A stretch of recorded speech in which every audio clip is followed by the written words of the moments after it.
利用今天早上来跟世界各地的莲友们介绍一个公案，这对我们修行来讲非常重要。题目叫做宽容的智慧。我们有很大的心胸，能够原谅别人、宽恕别人，这要有很大的智慧。内容提到，在古希腊的神话当中，有一位威风凛凛的大力士，他的名字叫做赫格力斯了。他一直都是所向披靡啊，武功高超，无人能敌。有一天他走在一条坎坷不平又很狭窄的山路上面，突然间他觉得脚底下好像有一个东西，使他的身体产生倾斜了，踩在上面差一点跌倒。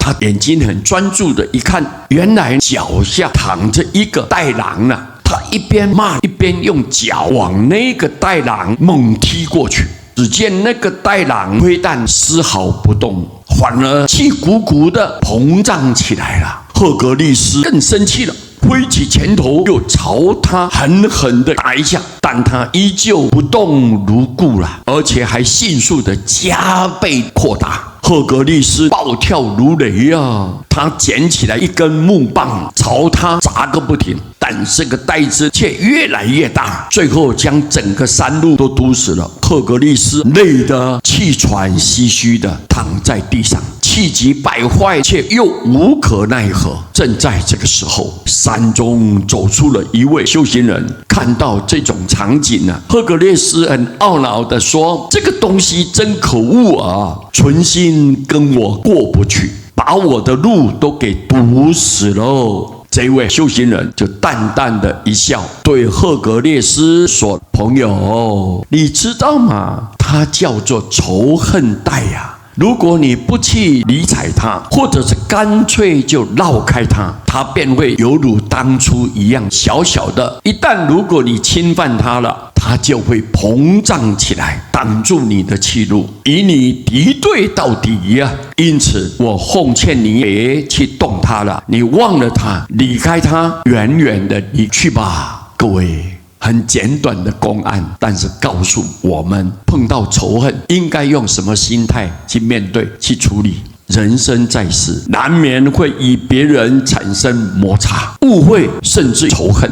如果我们肩上扛着仇恨袋，心中装着仇恨的袋子，生活只会如负重登山，举步维艰最后只会堵死自己前进的道路。因此，人与人之间需要有一份理解的心量，还有宽容的智慧。所谓严以律己，宽以待人，我们待人要宽厚，要包容，不管别人待你好与不好，你都能包容，这才是人生最大的修养。如此才会在人生的道路上少一份阻碍，多一份成功的机会，否则将会永远被挡在通往成功的道路上面，直到最后被打倒了。一般人总是把对自己不友好的人当成是自己的敌人，其实人生最大的敌人不是别人而是我们自己。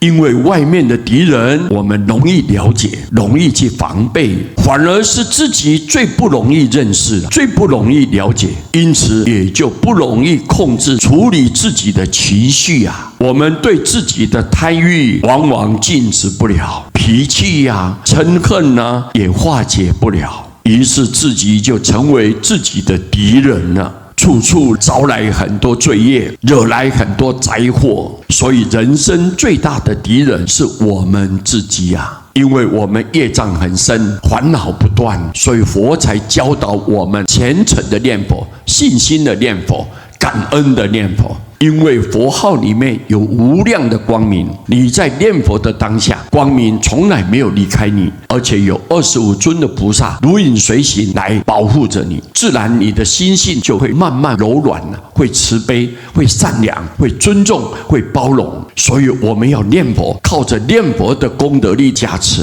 我们才能够转换我们的心性。今天将这个公案来告诉大家，感谢各位，南无阿弥陀佛。